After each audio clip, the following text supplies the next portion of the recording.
اپنی ماں کی دعا لو، اپنے باپ کی دعا لو۔ میرے نبی نے فرمایا عمر میرے بعد ایک آدمی آئے گا، اس کا نام ہوگا اویس، اور وہ کرن کی شاخ سے ہوگا، اسے دعا کرانا۔ علی آپ بھی، عمر آپ بھی۔ یا رسول اللہ کس لیے؟ کہ اس نے ماں کی ایسی خدمت کی ہے کہ جب ہاتھ اٹھاتا ہے اللہ اس کے ہاتھ خالی نہیں لوٹاتا۔ حضرت عمر رضی اللہ تعالی عنہ نے حج کے موسم پر سارے حاجی کھڑے کر لیے، کہا بھائی یمن والے کھڑے رہو، باقی بیٹھ جاؤ۔ تو بیٹھ گئے۔ پھر فرمایا کہ یمن والے بیٹھ جاؤ، قرن والے کھڑے رہ جاؤ۔ تو ایک آدمی کھڑا رہا، کہا تم قرنی ہو؟ کہا جی ہاں۔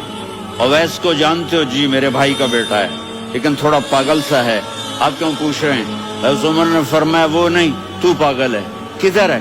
کہا جی اونٹ چرانے گیا ہے ادھر عرفات کی طرف۔ تو آپ نے حضرت علی کو ساتھ لیا اور دوڑ لگائی سواری پر۔ دیکھا تو اویس کرنی ایک کیکر کے نیچے نماز پڑھ رہے تھے اور اونٹ چر رہے تھے۔ تو جب انہوں نے دیکھا کہ دو آدمی آ کے بیٹھ گئے تو انہوں نے نماز شارٹ کٹ کر دی۔ تو حضرت عمر نے پوچھا کون ہو بھائی؟ کہا جی میں مزدور ہوں۔ کہا تیرا نام کیا ہے؟ کہا جی اللہ کا بندہ۔ کہہ رہے بھائی تیری ماں نے تیرا نام کیا رکھا ہے؟ اس نے تو نہ حضرت عمر کو دیکھا تھا نہ علی کو۔ وہ کہنے لگا بھائی تم کون لوگ ہو میرا انٹرویو کرنے والے؟ یہ تو میں اپنی زبان میں کہہ رہا ہوں۔ تو حضرت علی بولے کہ بھائی یہ ہیں امیر المومنین عمر بن خطاب اور میں ہوں علی بن ابی طالب۔ تو وہ ایسے کانپنے لگے، میں معافی چاہتا ہوں، میں پہلی دفعہ آیا ہوں، میں نے آپ کو دیکھا نہیں، فرمائیے آپ۔ حضرت عمر نے کہا ہاتھ اٹھا ہمارے لیے دعا کر۔ تو وہ رونے لگی، آپ نبی کے صحابی، میں عاجز مسکین میں دعا کروں؟ میری اوقات ہے میں دعا کروں؟ کہاں، ہمیں ہمارے نبی نے فرمایا تھا اویس آئے تو دعا کروانی ہے۔ عمر اور علی جیسی ہستیوں کو دعا کے لیے کہا جا رہا ہے۔ پیچھے تہجد ہے؟ نہیں۔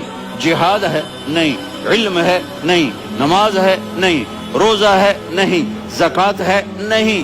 خیرات ہے؟ نہیں۔ کیا ہے؟ ماں کی خدمت، ماں کی خدمت، ماں کی خدمت۔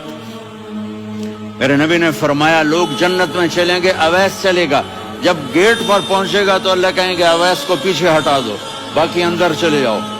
تو اویس کرنے ڈر جائیں گے کہ یا اللہ جنت کے دروازے پر مجھے پیچھے ہٹا دیا۔ تو اللہ کہیں گے پیچھے دیکھو، ویسے پیچھے مڑ کے دیکھیں گے تو لوگوں کا مجمع ہوگا جو جہنم میں جا رہے ہوں گے، ایمان والے، گنہگار مسلمان۔ تو میرا اللہ کہے گا اویس اپنی انگلی کو پھیرتا جا، جس جس پر تیری انگلی پڑے گی تیری تو فیل سب کو جنت میں ڈال دوں گا۔ یہ ماں ہے، صرف ڈالر ہی سب کچھ نہیں ہے، یہ ماں ہے۔ میرے نبی نے فرمایا اب تیرا باپ تیری جنت کا سب سے بڑا دروازہ ہے، اگر تو نے باپ کو ناراض کر کے موت پائی تو تیرے لیے جنت کا دروازہ کھل نہ سکے گا، یہ باپ کا مقام ہے۔ پھر آپ